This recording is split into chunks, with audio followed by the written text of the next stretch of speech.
Hello everyone, and welcome back to the channel. Today's video covers one of the most talked about developments in Middle Eastern politics. After spending more than 10 years in detention in Lebanon, the youngest son of Muammar Gaddafi, Hannibal Gaddafi, has finally been released. This event has created major shockwaves not only in Libya and Lebanon, but across the entire region.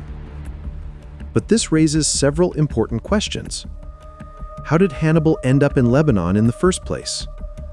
Why was he detained over a mysterious disappearance that happened 45 years earlier? And what political forces stand behind his sudden release?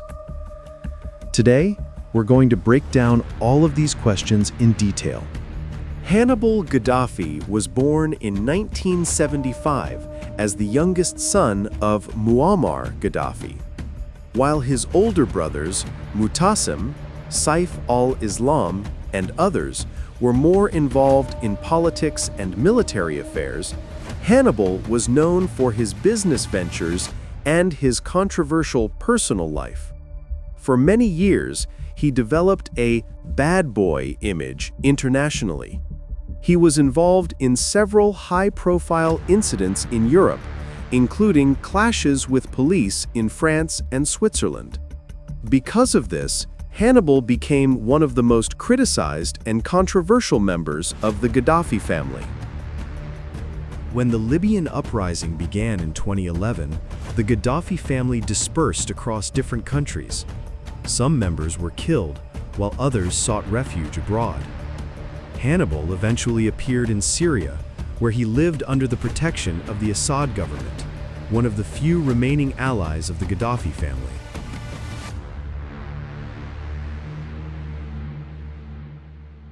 In 2015, Hannibal Gaddafi was abducted. Armed groups brought him from Syrian territory into Lebanon and held him for several days. When Lebanese security forces found him, they did not release him. Instead, they arrested him themselves. Lebanese authorities quickly accused him of withholding information about the disappearance of Shiite cleric Musa al-Sadr in 1978. The strange part about this accusation is that Hannibal was only 2 years old at the time. In 1978, Musa al-Sadr, one of the most influential leaders of Lebanon's Shiite community, traveled to Tripoli at the invitation of the Libyan government. 2 companions were with him. What happened after that remains a complete mystery. Gaddafi's regime claimed that al-Sadr left Libya by plane to Saudi Arabia, but Lebanon rejected this explanation.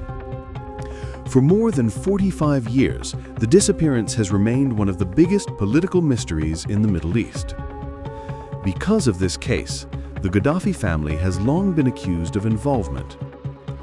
Even though Hannibal had absolutely nothing to do, he was held in Lebanon since 2015 under this same case. For an entire decade, Hannibal Gaddafi was held without trial or formal sentencing.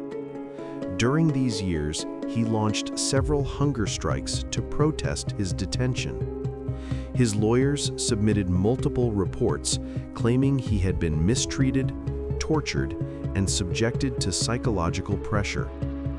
Human rights organizations, including Human Rights Watch, repeatedly demanded Lebanon release him. His health deteriorated significantly, and he was taken to the hospital several times. Throughout most of this period, he had minimal contact with his family. In 2025, diplomatic relations between Libya and Lebanon began to improve.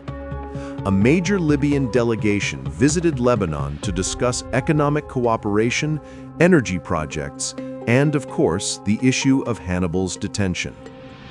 Eventually, the court reduced the bail amount from $11 million to $900,000. Travel restrictions were lifted.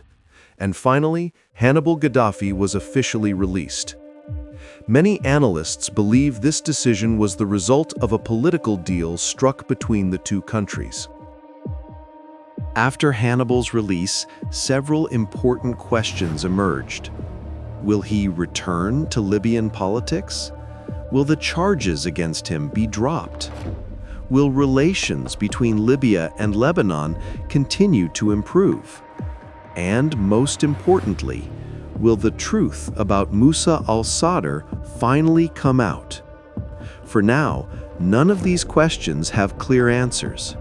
But experts say Hannibal's release may signal the beginning of a new chapter in relations between the two nations. The release of Hannibal Gaddafi is far more than a simple news story.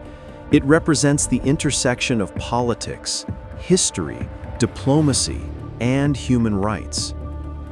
Just as his detention raised many questions, his release introduces an entirely new set of possibilities, and perhaps a shift in the balance of power in the region. What do you think about this case? Was justice served, or was this simply a political bargain? Let me know your thoughts in the comments. And if you've watched until the end, don't forget to subscribe to the channel.